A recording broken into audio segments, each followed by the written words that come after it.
Very happy to be joined this morning by someone who is emceeing and performing at the Energetic County Fair, the Saturday edition of the show, though the whole thing goes from July 14th to the 16th. Danny Hooper joins me this morning. Danny, welcome to the show. Thanks for doing this, my friend. Well, thank you, Dub. It's great to join you on Moose FM, and I can't wait to get back to Fort St. John. It's been a few years since I was up that way. Yeah, we'll talk a bit about kind of everything you'll be doing at the show. It's going to be a lot of fun, but I think we'll start with that since you dropped it. I mean, you've been up here before. You've played some shows here before, kind of earlier in your career when you were a whippersnapper, eh?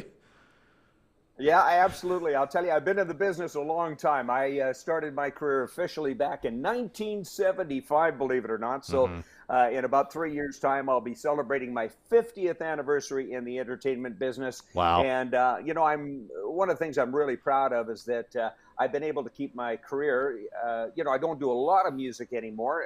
It's not my primary. It's not the primary part of my business, but I'm really proud that I was able to have a really good, solid career as an independent artist and keep it right here in Western Canada. I'm based out of Edmonton, Alberta. I grew up on a cattle ranch, a little town called Tomahawk out near Drayton Valley. But I live in Edmonton now, and used to travel back in the 70s and 80s up through Fort St. John, playing a nightclub up there, or a hotel called the Pioneer Inn. And I mentioned it to you. You didn't even know about the Pioneer Inn, you little TikToker. You guys are ruining the world, you little farking TikTokers. There you go. I'm sort of on TikTok just to defend myself a little. But anyway, That's all right. yeah, I mean, that's incredible. You said you did have a song kind of chart in the 90s or something, eh? You had a little hit, huh? Yeah, I've had a few songs chart over my career. I've actually recorded, I think, about 11 CDs. Oh, wow. But as an independent artist, I would just pedal them off stage when I was performing, and it would take about 2 years to pay one of my albums off, and then I'd do another one, take another 2 years to pay that off, and on I went. So I wound up with about 11 CDs, and actually probably one bona fide hit, and that was a song I had back in 1995 called "The John Deere Tractor Keys." And so, that was 1995. So am I washed up? I don't think so. I think I look at it as though I'm just kind of in between hits right now. Yeah, you never know when the next one will come, right? It could happen. Never know on the next one. I'm going to do a big comeback like Cher. Going a Kenny farewell Rogers tour. comeback. Yeah. I want to quickly mention this too, because I joked with you. I said, you've worn lots of hats in this industry. All you need to do now is a TV show. You have done one. Let's talk about that for a minute, see if anyone recognizes it. Well, it's been a fascinating career.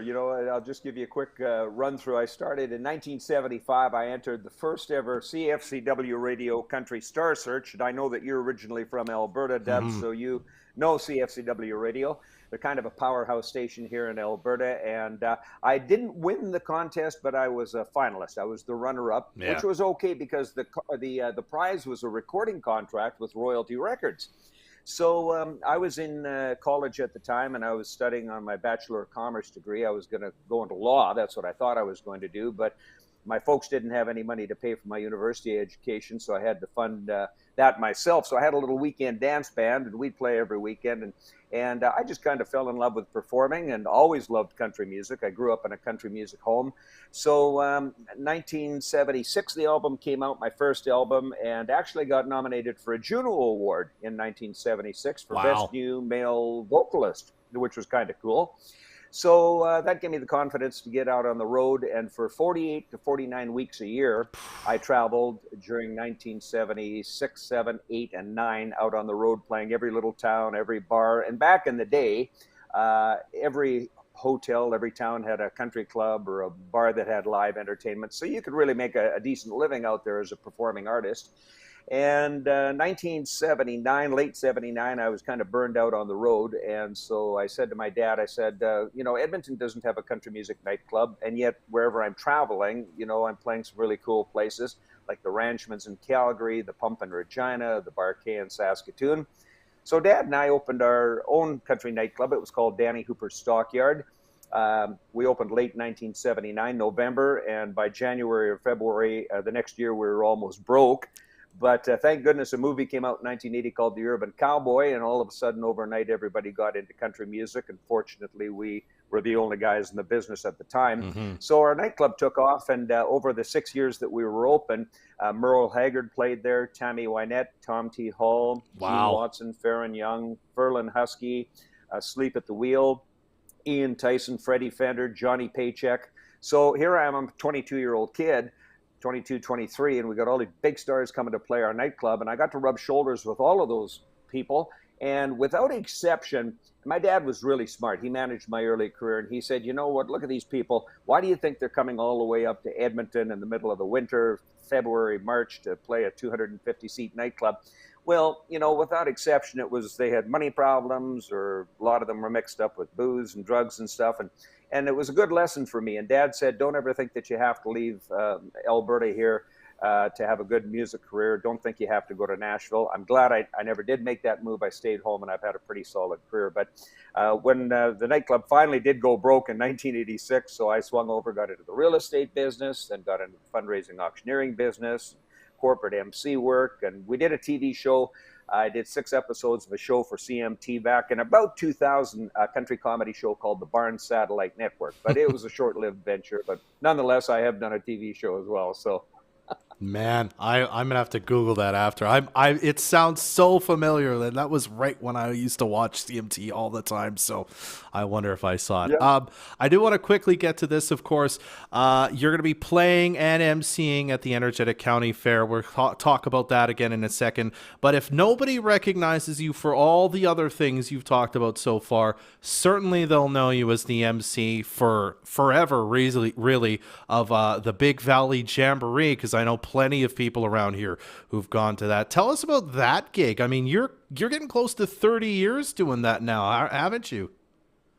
Yeah, this summer will be my 27th year emceeing Big Valley Jamboree, and in the first 26 years, of course, we were shut down the past 2 years with COVID, but at the end of my 26th year, I had introduced 486 acts on stage, on the main stage at Big Wow. Valley Jamboree. I didn't even know there was that many. I didn't even know there was that many people in the country music business. But oh my gosh! Wow. But that's been quite a thrill, and I've seen that. I've seen that event grow from, you know, the early years. It just teetered on the brink of bankruptcy year after year. You never knew if you were coming back or not. But it finally turned the corner and eventually became the largest outdoor annual country music festival in Canada. So, so I'm really, really excited to be back for this summer, my 27th. Yeah. And again, you're going to be emceeing the Energetic County Fair. You're also going to play some songs for us. So tell us a bit about that. And Well, yeah. But I'm just doing the Saturday. I'm not emceeing the whole thing because like Friday music is rock music. That's the rock day, right? And we all know that rock music leads to drug use. So I'm not good. Yeah, I got 4 beautiful granddaughters. I sat them down, and they're age 8 to 13. I sat them down here about a month ago and had the hard talk with them. And I said, look, I said, Grandpa doesn't do drugs. I said, but I've been around drugs my whole life, being in the music business. And I'm just going to tell you girls right now, say no to drugs, especially marijuana, because that's a gateway drug. And the problem is if you start doing marijuana, next thing you know, you're doing pot. Next thing you know, you're doing grass. Eventually they're selling you weed. Now you're starting to lose your mind. And I said it gets real bad when you start doing Mary Jane, because then now you're stealing stuff from your parents and pawning it off so you can buy, you know, harder drugs like ganja. And once you're on ganja, now you're running out of your apartment swinging a knife around, and the cops are shooting you 9 times. You don't even feel it. So just say no to drugs, especially marijuana. I said if you're going to do anything, do cannabis. At least it's legal. Fair enough. All right. Well, Energetic. Grandpa's big talk. Well, Energetic County Fair again. You're doing the Saturday show. What are people going to expect from you? Kind of if they've never seen you play, never seen you MC something before. What do you bring to the table? What's kind of your what kind of vibe are you bringing? Lots of laughs. Well, I'm there for the comedy. That's my big thing. I mean, I love good humor, and I think humor is great medicine, and especially coming out of these past couple of crazy years that we've been through with the COVID. People are just so happy to be getting back out and being with each other, and so I'm going to bring a lot of laughter to the day, a lot of humor, and I will be performing. I get to work with my buddy Tom Cole, and I'm looking forward to that. He's invited me on stage, and I'll do about 4 songs with his band and then just a few on my own. But Mm-hmm. yeah, I got lots of funny stories. I'll keep the thing kind of rolling along for the day. But I'm super, super excited to be up there.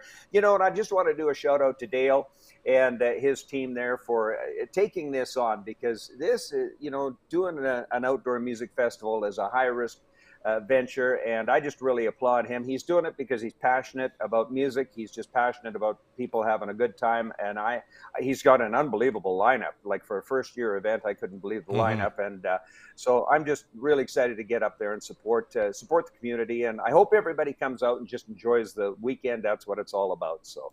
Absolutely. All right, Danny. Well, thanks for taking a few minutes to chat with us about this, and I look forward to meeting you in the flesh once the Energetic County Fair starts in less than a month now. Look at that. Okay, Double. I'm looking forward. And just remember, just say no to drugs, especially marijuana. All right. Good to know. That's Danny Hooper, who's emceeing and performing on Saturday at the Energetic County Fair. Get your tickets now at energeticcountyfair.ca.